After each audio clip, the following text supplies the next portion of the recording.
Hi friends, आपका स्वागत Vinod GS गुरु channel में। मैं आपकी तमन्नाओं के ऊपर खरा उतरना चाह रहा हूं। आपकी तमन्ना ये है कि आपकी मंजिल आपके कदम चूमे जल्दी से जल्दी। और सबसे पहले तो मैं ये कहना चाहूंगा, इसके पहले जो भी वीडियो बना है, अपलोड हुआ है, आप उसे देखते जाइए। आज की जो वीडियो अपलोड होने जा रही है वह है चिनाब नदी। चिनाब नदी को वैदिक सभ्यता में अर्थात वैदिक में क्या कहा गया है? अश्कनी। क्या कहा गया है? अश्कनी। और एक नाम और आपको मिलेगा, इसकमती। इस चीज को याद रखिएगा, इसकमती यानी चिनाब का वैदिक नेम जो है इसकमती और अश्कनी दोनों है। और टोटल लंबाई जो है 960 किलोमीटर, कहीं कहीं 950 मिलेगा।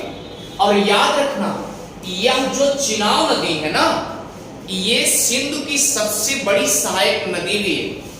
इस चीज को याद रखिएगा।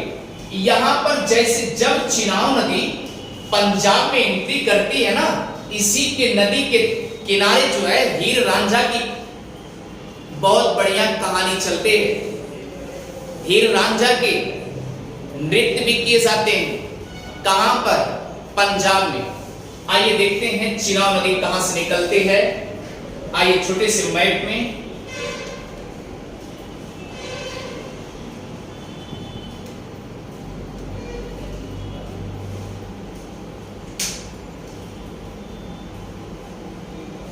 आप ये सोच रहे हैं सर जी को व्हाइट बोर्ड में जगह नहीं है क्या, बहुत छोटा बना रहे हैं? इसलिए क्योंकि कभी कभी वीडियो में देखते हैं पूरा फुलफिल नहीं आ पाता। इधर देखिए, ये वाला कंडीशन आपका क्या है? ये आपका लेह लद्दाख है। मैंने आपसे बताया ये लेह लद्दाख है। और यहां लद्दाख श्रेणी से आपको पता होगा कि सिंधु नदी काटते हुए लद्दाख श्रेणी को निकलती है, दमचौक से होते हुए इधर दर्दिस्तान और चिल्लाम नामक स्थान पर ये पाकिस्तान के आउटर में चली आती है। यहां कारगिल जो है, कारगिल भी याद रखिएगा, बाएं, ये भी ध्यान दीजिएगा। और ले इधर दाएं, ये भी ध्यान दीजिएगा। और यहां पर पैंगोंग तुसु भी बढ़ेगा। पैंगोंग तुसु यानी तुसु मीन्स झील होता है। तिब्बत वाले क्या कह बैठे? तुसु को झील कह बैठे। तो याद रखना तुसु, यहां पर पैंगोंग तुसु है।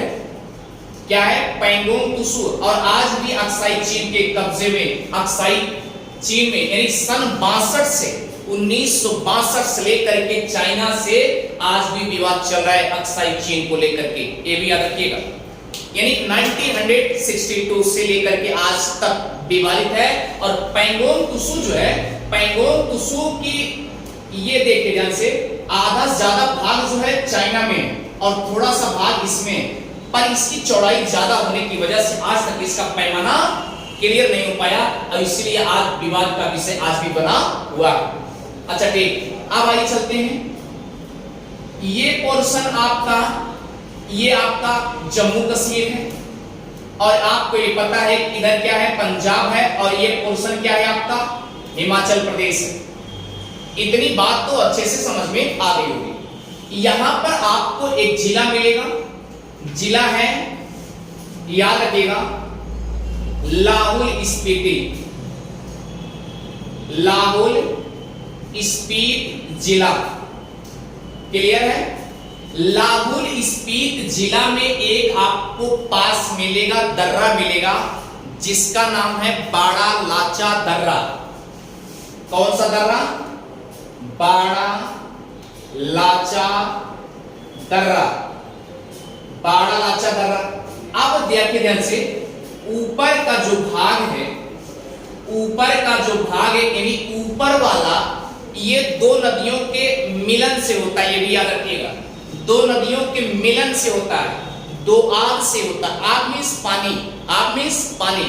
अब देखिए, ये ऊपर वाली जो कंट्रीब्यूटरी रिवर है भैया, इसे कहते हैं, ध्यान दीजिएगा, इसे कहते हैं भागा। इसे क्या कहते हैं, भागा।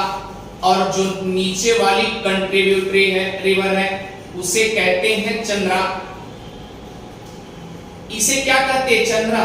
अब देखिए बीच में क्या हो गया, बाड़ा लाचा दर्रा हो गया। अब किस जिले में, लाहौल स्पीति जिले में। अब देखिए अब ये क्या करते, यहां ये आगे बढ़ करके एक तांडी नामक गांव है।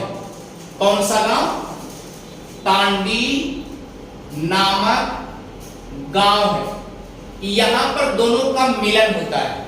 किसका किसका मिलन, नॉर्थ से भागा आती है और यानी कि साउथ में कौन आती है, चंद्रा आती है। दोनों का जब मिलन हो जाता है तो हिमाचल प्रदेश में इसे चंद्रभागा के नाम से जानी जाती है। इतनी बात तो समझ में आ गई। अब आगे देखिए, इसके बाद ये कहां जाती है, जम्मू कश्मीर में। उसके बाद जम्मू कश्मीर में किश्तवाड़ जो है एरिया में जा करके मरु प्रदेश में थोड़ा सा मरुस्थलीय एरिया है उसमें टच करती है। उसके बाद आती है पंजाब में, ध्यान दीजिएगा, पंजाब में आती है। पंजाब में आने के बाद उसके बाद याद रखना यहां ये आ जाती है सिंधु नदी नामक स्थान में, सॉरी त्रिमूर्ति, आप कह सकते हैं त्रिमू नामक स्थान पर ये आके सिंधु नदी से टच कर जाती है। कहां टच कर जाती है, त्रिमू नामक स्थान पे, याद रखिए। और हमने आपसे बता दिया कि यह जो ये चंद्रभागा जिसे कहते हैं, आप चिनाब नदी जिसे कहते हैं, ये केवल आपको हिमाचल प्रदेश में इसी का नाम कहा गया है। हिमाचल प्रदेश में इसे क्या कहते हैं, चंद्रभागा कहते हैं। और इसे आगे जाकर के चिनाब कहा जाता है। वैदिक पुराणों में इसे अस्कनी ऐसकमती कहा गया। अब हमने ये भी बताया कि यह सिंधु नदी की क्या है, सबसे बड़ी बाएं छोर से मिलने वाली नदी है। और कहां मिलती है, त्रिमू में मिलती है। कहां मिलती है, त्रिमू मिलती है। और दूसरी चीज ये भी ध्यान दीजिएगा कि या उसके बाद ये झेलम से भी मिलती है। झेलम आप ये एक प्रकार से आप समझिए, तो झेलम आती है ये मुजफ्फराबाद और मंगला होने के बाद जहां मिलती है, ये किससे मिलती है, चिनाब से मिलती है। तो याद रखना ये झेलम दाएं छोर से मिलती है। किधर से मिलती है, दाएं छोर से। जैसे जहां से उद्गम हुआ है, अगर नदी इधर जा रही है, कोई अगर इधर से मिलेगा, जहां से उद्गम हुआ जिस तरफ जा रही है वो वहां से ले जाता है। अब ये नदी इधर गई तो ये दाएं छोर से, और ये नदी इधर से मिली तो क्या हुआ, बाएं छोर से। इसी तरीके से ध्यान देना, तो ये जो झेलम आके यहां मिलती है, कहां मिलती है, झंग या झंग नामक स्थान पे मिलती है। किससे मिलती है, चिनाब से। किससे मिलती है, चिनाब से। आप ये भी कह सकते हैं कि यह त्रिमू नामक स्थान पे मिलती है, लेकिन आगे चल करके ये झंग या झंग नामक स्थान में कन्वर्ट हो जाती है, ये जो आपकी झेलम है। दूसरी चीज है एग्जैक्टली लोकेशन जो है त्रिमू है। आगे बात में अगर आपसे पूछा जाएगा भागा और चंद्रा का मिलन कहां होता है, तो तांडी नामक गांव में होता है। क्लियर है, जिसे चंद्रभागा कहा जाता है।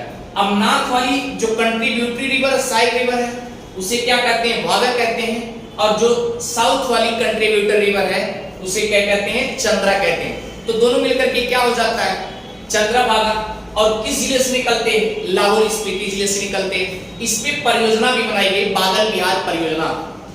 कौन सी परियोजना, बादल बिहार परियोजना। बादल बिहार परियोजना भी बनाई गई। इस चीज को याद रखिएगा, चिनाब नदी पर ही बनाया गया। इतनी बात तो अच्छे समझ में आ गई होगी। यानी किसको किसको, चिनाब स्पेशली कहां से निकली, हिमाचल प्रदेश, किस दर्रे के पास से, बाड़ालाचा दर्रा के पास से। किस जिले से, लाहौल स्पीति से। जहां दोनों का मिलन हुआ, ऊपर वाले यानी ऊपर मींस उत्तर वाले को, नॉर्थ वाले को भागा और साउथ वाले को चंद्रा। यानी दो कंट्रीब्यूटर रिवर जाके एक साथ मिलती हैं जहां पे चंद्रभागा कहा जाता है। और वो कौन सा गांव है? टांडी नामक गांव है। याद रखना, जब ये पंजाब में पहुंचती है, यहां पंजाब में पहुंचने के बाद इसकी इस नदी के अगल बगल सब पूरा एकदम जान लीजिए जैसे ऐसी पिक्चर देख रहे हैं, नृत्य जो भी होता है, यहाँ आप एक प्रकार से कह सकते हैं हीर रांझा की कहानी बहुत प्रसिद्ध है। इसी चिनाब नदी के किनारे किनारे हीर रांझा की कहानी हमेशा बराबर होती है। इतनी बात तो सबको समझ में आ गई होगी। आगे देखिएगा, अगर ये समझ में आ गया है तो मैं चाहता हूं कि धीरे धीरे सबसे पहले तो आप इसे जानने का प्रयास करिए कि जो ये चिनाव है इसके बाद क्या हुआ। अब चिनाव है, चिनाव सिंधु की सबसे बड़ी सहायक है।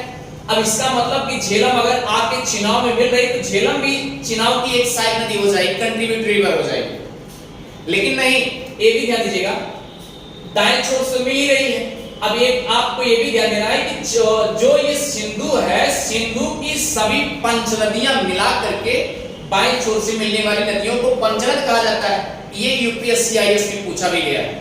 आईएएस में क्वेश्चन पूछा गया है कि केवल मात्र पंचनद ही सिंधु नदी की सहायक नदी है, ऐसा पूछा गया है। तो ये आप मानने के लिए तैयार हैं? नहीं, अगर केवल ना बात किया होता, ये पूछता कि बाएं छोर से मिलने वाली पंचनदी सहायक नदी है, तब तो मैं मान सकता था। लेकिन याद रखना केवल लिखा है तो इसके अलावा और भी तो है, दाएं छोर से भी मिलती है। इधर से देखिए गलवान, इधर से देखिए जास्कर, जाके जास्कर श्रेणी से निकलने के बाद सिंधु से मिल जाती है। इधर क्या है? इधर भी देखिए, अब स्पीति भी है, स्पीति भी टच करती है। तो इस तरीके से आप कंडीशन देखिए, स्पीति जो है सतलज जाके मिल जाती है।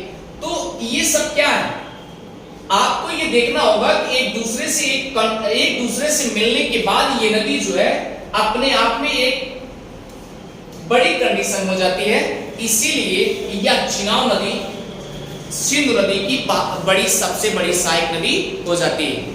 मैं आपसे उम्मीद रखता हूं इसको अगर समझ लिए हैं तो आप विनोद जीएस ग्रुप चैनल को सब्सक्राइब भी करते रहिए और व्यू और शेयर भी देते रहिए।